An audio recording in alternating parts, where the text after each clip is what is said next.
çözümü savunan bir parti olarak diyoruz ki bunun çözüm yeri parlamentodur.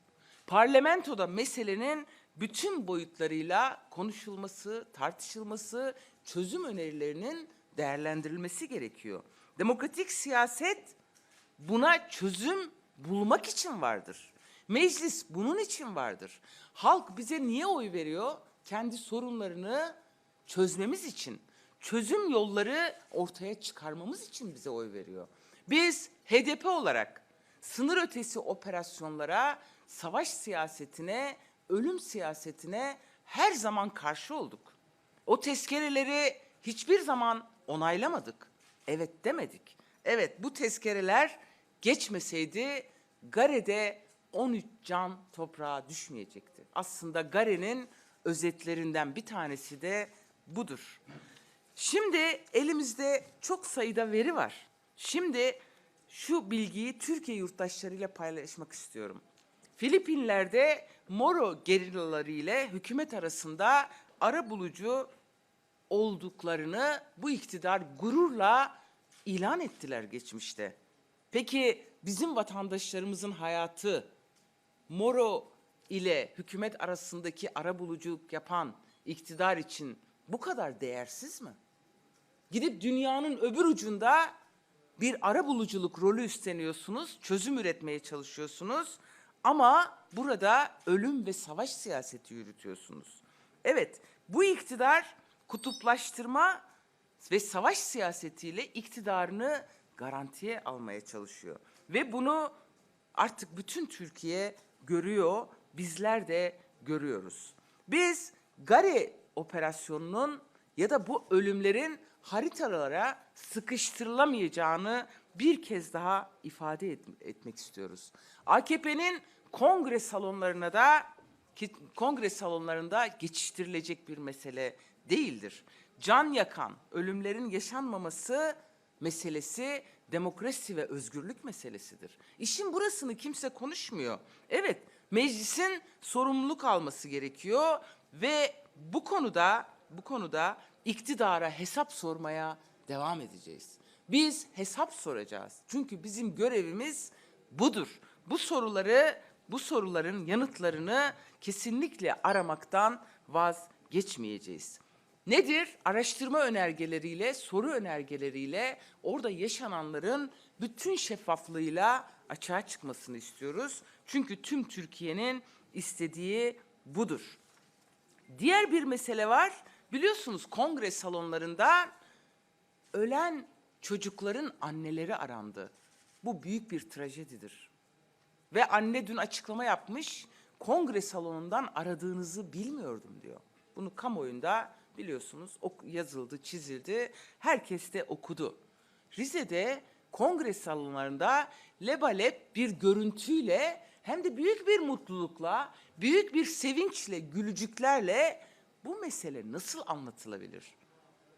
Oradan muhalefete, siyaset diline nasıl geçilebilir? Bu acıyı yüreğinde hisseden bizler kesinlikle bunu kabul etmiyoruz ve hiçbir zaman da kabul etmeyeceğiz. Diğer bir not var önümde. Rize koronanın, pandeminin en yaygın olduğu illerin başında geliyor. Rizeli hemşerilerini Erdoğan hiç sevmiyormuş demek ki.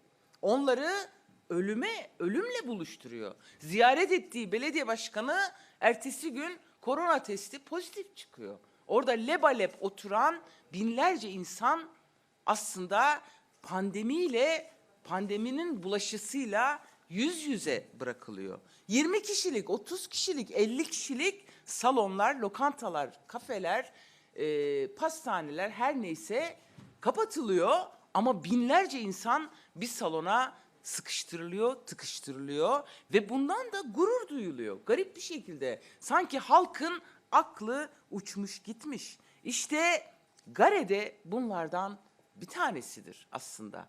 Gare meselesinde yanıtlanmayan bütün soruların takipçisiyiz ve bunu sormaya devam edeceğiz. Şimdi buna dair özellikle iktidar ne yapmaya çalıştı? Daha morgda cenazeler teşhis edilmemişken, daha otopsi raporları bilinmiyorken Muhalefete saldırdı. Muhalefete saldırdı. Siyaset yaptı. Böyle bir şey kabul edilebilir mi? Bu insani değerlerle her şeyden önce asla örtüşebilecek bir mesele değil. Evet, ama dün meclis, muhalefeti kastediyorum, demokratik bir tutum ortaya koydu.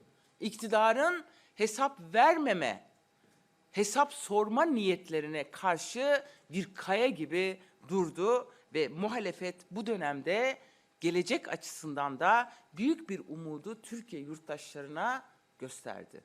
Biz bu umudun peşinde olacağız. Demokratik muhalefetin, demokratik güçlerin bir arada bu iktidarın tutumuna, siyasetine karşı el birliğiyle, güç birliğiyle başarı sağlayacağına yürekten inanıyoruz. Değerli arkadaşlar, yani Gare ile ilgili daha konuşacak çok şey var. Önümüzdeki günlerde de söyleyeceğiz bunları. Ama son olarak uluslararası hukuktan bir not iletmek istiyorum. Tamamen hukuki çerçevede.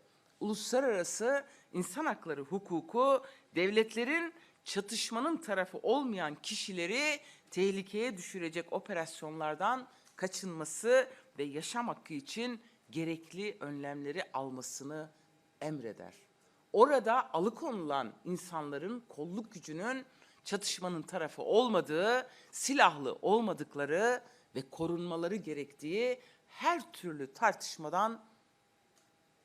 tartışmanın dışındadır, izahtan varestedir. Bu konuda biz bütün şeffaflığıyla Gare'de neler yaşandı, ne oldu, ailelerin ve bizlerin, bütün demokratik muhalefetin sorularının yanıtını derhal istiyoruz. Diğer bir mesele değerli arkadaşlar, evet bize yönelik, partimize yönelik saldırılar tabii ki. Bu meselede de partimize saldırarak kendi suçlarını örtmeyi hedef aldılar yine. Yine HDP. Yine HDP'ye saldırı, Gare operasyonundaki soruları karartmak için İçişleri Bakanlığı garip bir şekilde 718 HDP'li gözaltına aldık dedi. Şaka gibi ya. Şaka gibi. Kim bu 718 kişi biliyor musunuz? Bizim il başkanlarımız, ilçe başkanlarımız, yöneticilerimiz, parti meclis üyelerimiz, gençlik meclis üyelerimiz, kadın meclis üyelerimiz. Dosyalarda ne mi var? Dosyalarda hiçbir şey yok. Tamamen psikolojik bir harekat. Tamamen psikolojik. Ben soruyorum avukatlara, ne var gerçekten, iddia ne? Diyorlar ki bir satırlık bir ihbar tutanağı var. Ya Türkiye'de 84 milyon hakkında ihbar tutanaklarını kolluk düzenleyebilir. Ne var dosyada? Şey var, 10 yıl önce attıkları bir tweet ya da Facebook'ta yapmış oldukları bir paylaşım var diyorlar. Ne var dosyada? Parti genelgelerinin kendilerine ulaşması var. Ya parti genelgesi tabii ki gidecek yönetime. Yani burada Türkiye kamuoyuna şunu söylüyorum. HDP'ye yönelik gözaltı ve tutuklama operasyonlarının tamamı psikolojik operasyonlardır. HDP'yi kendince kriminalize edecek, ötekileştirecek ve kamuoyunda farklı bir algı oluşturacak. Değil 718 kişi, 7000 kişi de alsanız HDP bitmeyecek. Bunu unutmayın. Bugüne kadar yaptıklarınızın 10 katını da yapsanız biz bitmeyeceğiz, burada olmaya devam edeceğiz. HDP'nin tek bir odasının ışığı bile açık olsa uykularınız kaçmaya devam edecek. Ama bizim ışıklarımız hiç sönmeyecek. Tek bir kişi kalsak bile. Bu rakamlara ilişkinde bunu söylemek istiyorum. Halkların Demokratik Partisi bu ülkede milyonlarca insanı temsil eden ve bu temsiliyet sonucunda parlamentoda grubu bulunan parti olarak faaliyetlerine, çalışmalarına sonuna kadar devam edecek ve birileri baraj altına düşüyor olsun, düşmeye devam etsin. Bizler hızla yükseleceğiz ve Türkiye yurttaşlarının gerçeği öğrenmesi için, hakikati öğrenmesi için her şeyi yapmaya, demokratik siyaset yöntemiyle yapmaya devam edeceğiz. Biz tek bir insanın bile burnunun kanamaması için, barışın egemen olması için ölüm siyaseti değil, yaşam siyasetini sürdürmeye devam edeceğiz. Diğer bir başlık Değerli arkadaşlar, ekonomi aslında hiç bitmemesi gereken bir başlık. Çok ciddi gelişmeler var. Esnaf kan ağlıyor. Esnek çalışma, memurlar, halk, yani bu konuda ciddi bir tablo var önümüzde, olumsuz. Evet, kan ve barut kokusuna mahkum eden bir AKP-MHP ittifakı halka da yoksulluk ve işsizlik veriyor aslında. Bir mermiye zam, bir bombaya, bir kaynamayan tencereye ekleyen iktidar 5 yıl içinde işsiz sayısını 3 milyondan 10 milyona çıkardı. Saray günde 10 milyon harcıyor. Bu cümleyi hiç kimse unutmasın. Günde 10 milyon harcayan bir saray var. Maskeli balolar, beyaz çaylar, ejder soslu yiyecekler israf sarayında tüketiliyor. Sarayda 1000 oda tek adam tarafından kullanılıyor. Onlarca yoksul metro altında yaşamaya devam ediyor. Evet, bu resim Türkiye'nin resmidir. Metro altlarında bu kışta -10 derecelerde ve bu kar ortamında, soğukta halk bu şekilde yaşıyor. Ve AKP Genel Başkanı ne yapıyor? Çıkmış 94 yılında İstanbul Belediyesi'nden görüntüler paylaşıyor.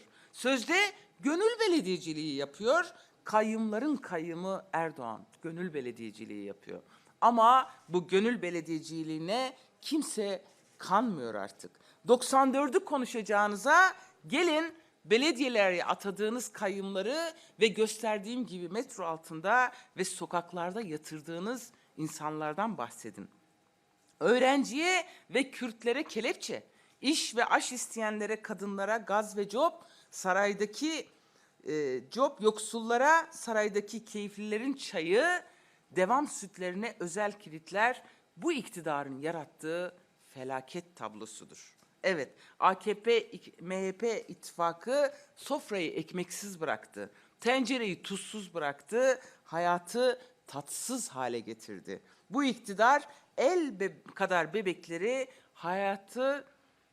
hayati öneme sahip devam sütlerine muhtaç hale getirdi. Evet, bu resimden ben şahsi olarak çok etkilendim. Bu nedenle sizlerle de paylaşmak istiyorum. Bunlar devam sütleri. Evet değerli arkadaşlar, kilitlenmiş. Alışveriş hepimiz yapıyoruz. Bu kilidin ne anlama geldiğini biliyoruz. Bunların derdi devam sütleri değil. Bu sütlerin üzerindeki, mamaların üzerindeki kilitler ve kelepçelerdir. Bu kilitleri, kelepçeleri üretmeyi övünerek anlatıyor üstelik bu iktidar. Karnı açken ağlamaktan uyumayan bebekleri onların ebeveynlerine söyleyecekleri tek bir sözleri bile yok. Bu ne anlama geliyor? Tabii ki biliyorsunuz ama ben bir cümleyle söyleyeyim. Burada birileri gidip hemen alamasın, sözde hırsızlığı önlüyorlar. Özel bir ürün, pahalı, herkes alamıyor. Herkesin alamadığı ürün devam sütleri arkadaşlar.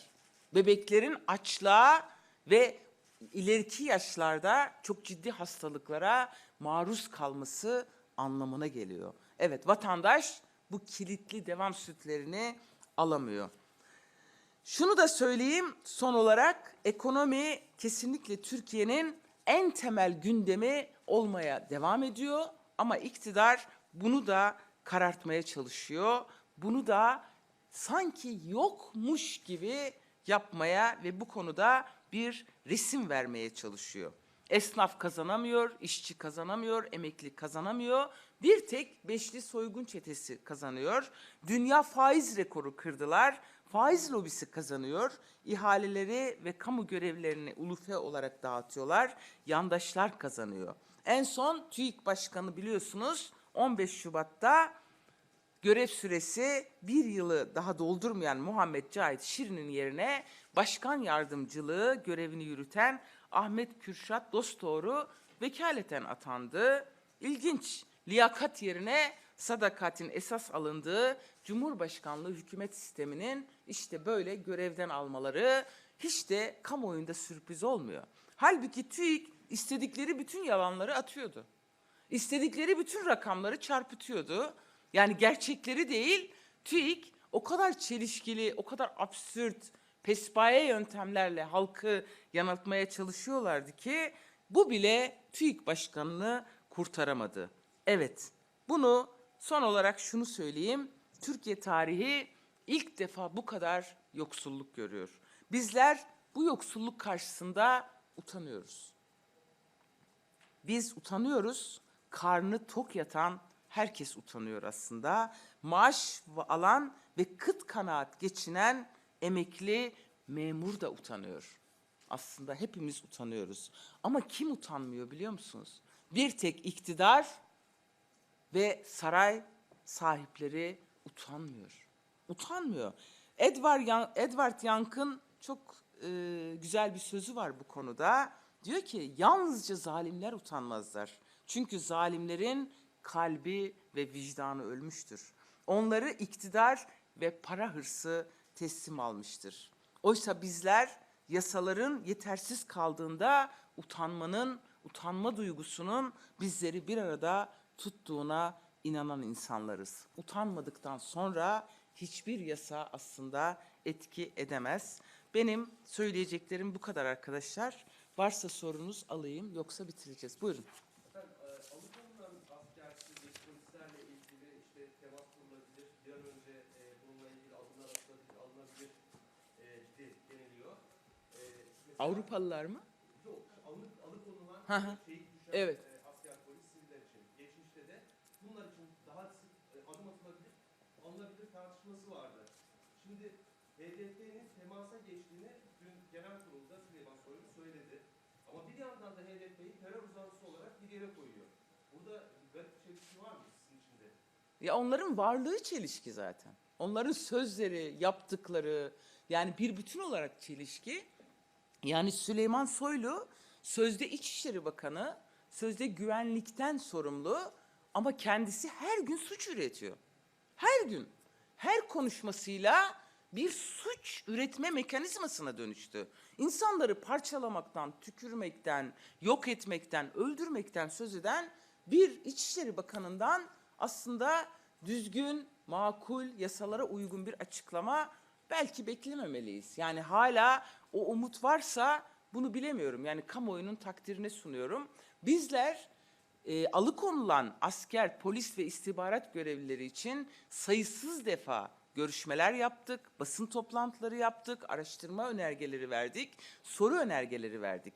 Ve geçmişte de içinde milletvekillerimizin de olduğu İHA'de Mazlum Der heyeti, Refah Partisi milletvekilinin de olduğu çok sayıda alıkonulan ismi geri aldık. Ve hiçbir zaman bu konuda sorumluluktan kaçmadık, elimizi taşın altına koymaktan kaçınmadık. Çünkü biz hayatı önemsiyoruz. Ve bunu kendileri de gayet iyi biliyorlar ama bunu bir siyaset malzemesi yaptıkları için kamuoyunun gözü önünde farklı konuşuyorlar. Yani biz mesela şunu örnek vereyim. 3 tane aile Diyarbakır İl binamızın önünde oturuyor. Ben kendim en az 5 defa şunu söyledim. Orada aileleri oturtup çocukları da öldürmek için operasyon yapan bir zihniyet dedim. İşte orada oturan ailelerin maalesef çocuklarının naaşı geldi. Bu çok ciddi bir çelişkidir. Çelişki dediğimiz budur aslında. Biz çözüm, barış, görüşme, diyalog derken bunu savunuyoruz. Kesinlikle bu operasyon olmasaydı Gari'de alıkonulanlar bugün aramızda olacaktı.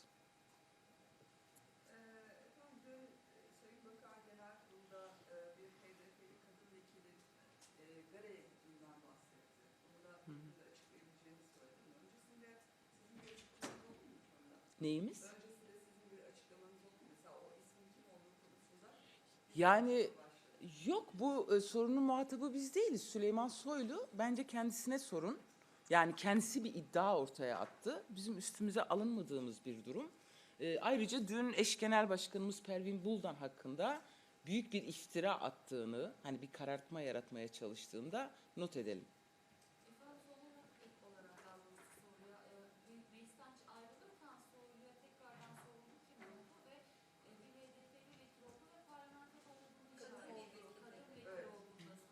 Haberleri okudum arkadaşlar. Yani dediğim gibi o sorunun muhatabı biz değiliz, kendisi. Yani onun açıklaması gerekiyor. Yani bizim Bu tamamen dediğim gibi eş genel başkanımız hakkında attığı iftira gibi dün hesap veremedikleri için olayın boyutlarını kendilerince değiştirme çabası ve bir siyasi algı. Kendisine sormanızı hakikaten öneriyoruz. Yani siz gitmedi diyebiliyor musunuz efendim? HDP'den bir Hayır, bizim üstümüze alındığımız böyle bir şey yok. Böyle bir durum yok yani. Tabii ki. Rahatız yani diyoruz, ona sorun. Yani biz sonuçta parlamentoda görev yapan bir partiyiz. efendim bu arada dün yine genel kurulda yaptığınız açıklama aslında bu operasyonun gerçek olmayacağı ve bir araştırmayla bunun netleştirilmesi gerektiği, o kadar bombadan sonra orada insanlar sağ çıkamaz şeklinde bir açıklamanız oldu. Şimdi efendim burada farklı bir iddia ortaya koymuş oluyorsunuz. Bunu açık açık söylemeniz mümkün müdür? Bunu kanıtlamaya dair bir bilginiz, belgeniz, bir fotoğraf vesaire var mıdır? Yani bu konuyu araştırmaya ve takip etmeye devam edeceğiz. Hesap soracağız ve incelemelerimiz, sorularımız devam edecek derken tam da bunu kastediyorum.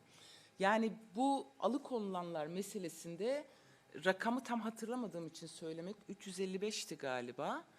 20 yılda yani 355 kişi sağ teslim alınmış yani arabuluculukla. Rakam yanlışsa özür dilerim, sonra düzeltebilirim. Notlarımda şu anda yok. Ve operasyonla alıkonulanlar kurtarılamaz diyoruz. Arabuluculukla, görüşmeyle kurtarılabilirdi. Geçmişte yüzlerce defa bu deneyimlendi. Biz bunu savunuyoruz ve İHA'denin bu konuda açık çağrıları var, defalarca var.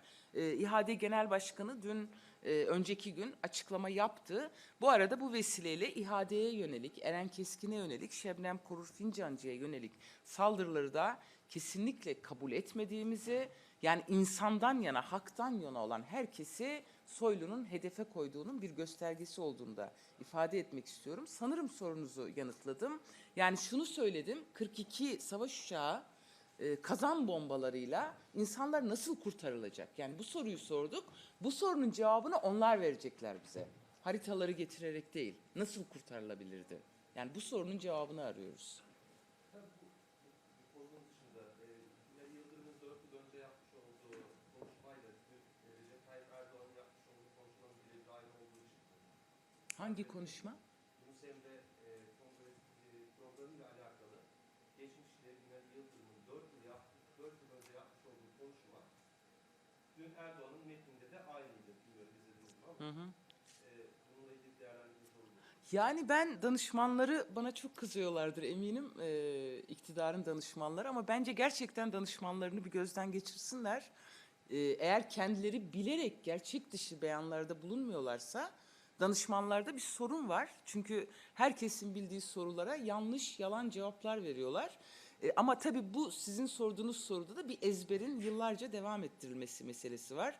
Dünya değişiyor.